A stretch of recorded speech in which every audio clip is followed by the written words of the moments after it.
Hello, hello. So last week I spoke about memento mori, and I wanted to talk a little bit more about that, about how we are not promised tomorrow. It's memento mori is Latin, basically means everyone will die. So live like it's your last day.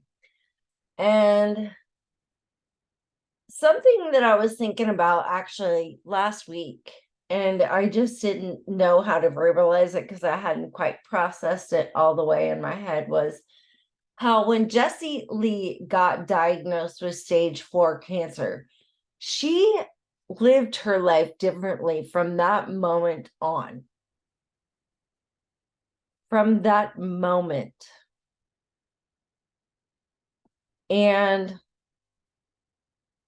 I was thinking about like, we all have kind of gotten news that we're potentially going to die in March of 2020. We all got news like there's a global pandemic, people are dropping dead, and we're like, oh my god, we're watching videos of people just dying on sidewalks in China. Like, oh god. I mean, come on. They sold it hook, line, and sinker, and people we're just waiting for things to get back to normal, quote, normal. And it's like, we all got that news that we could maybe die. And some of us chose memento mori, and we were like, oh gosh, I'm not promised tomorrow. And a lot more of us have lost loved ones during all of this.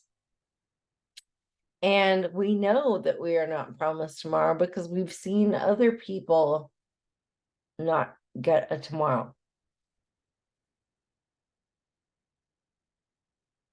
So we all had that choice. And some of us have chosen for things to come back to normal. And some of us have chosen the memento mori route of living each day to its fullest and being intentional with your time.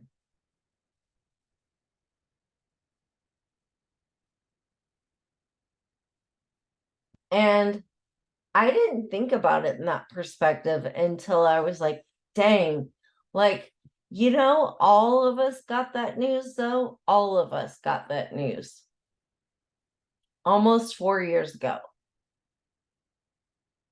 And almost 4 years later, it's very interesting to me to see how some people are dealing with it differently than others. Some people are just waiting on the world to get back to, quote, normal. And others are like, it is never going to be the same. Let's go.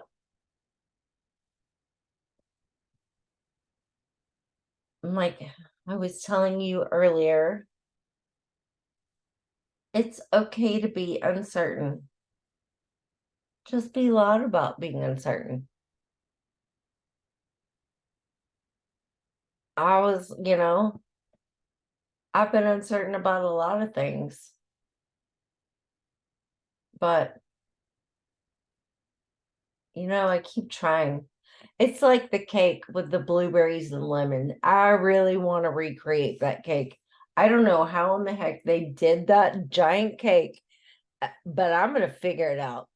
And Scott has bared with me through thick and thin to try cakes because I know the flavors and I know the ingredients.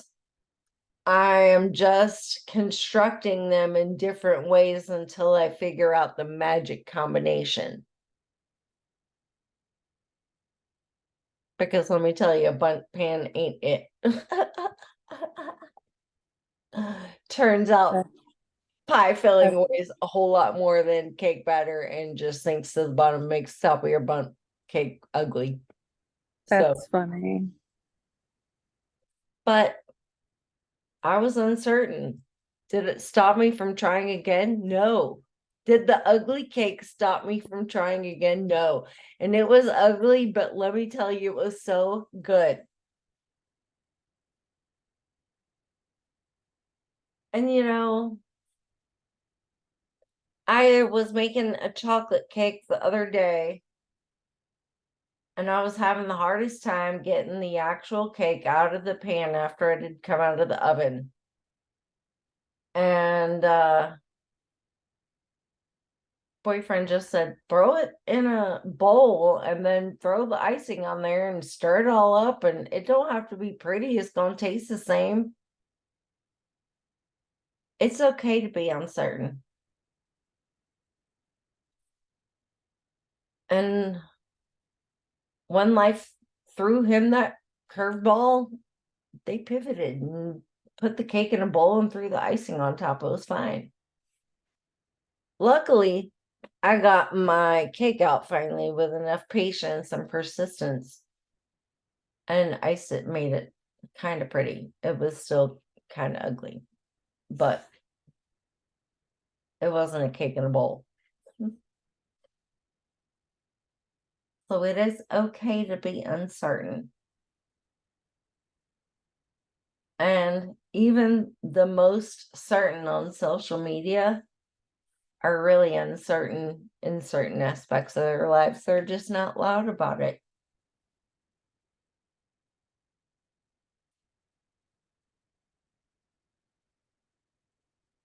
And no matter what, just remember that God wins and He's got you. He's on your side.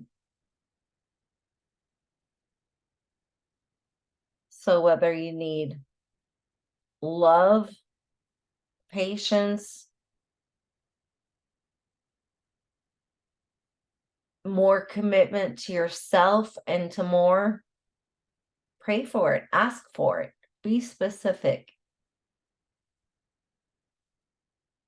It's real strange. Like, I don't know, I've been really specific with him lately of like, I need X amount of dollars by this date. I need blah, blah, blah by this time. I would like blah, blah, blah. And I'm very specific. So instead of saying, please give me patience, I'm like, I really want more patience with dealing with this subject. And I'm very specific of what I need patience working on. I really need more patience to deal with Jennifer Scott. Oh no. I'm playing. But I have just a few minutes, so I'm going to end the recording. But I love y'all.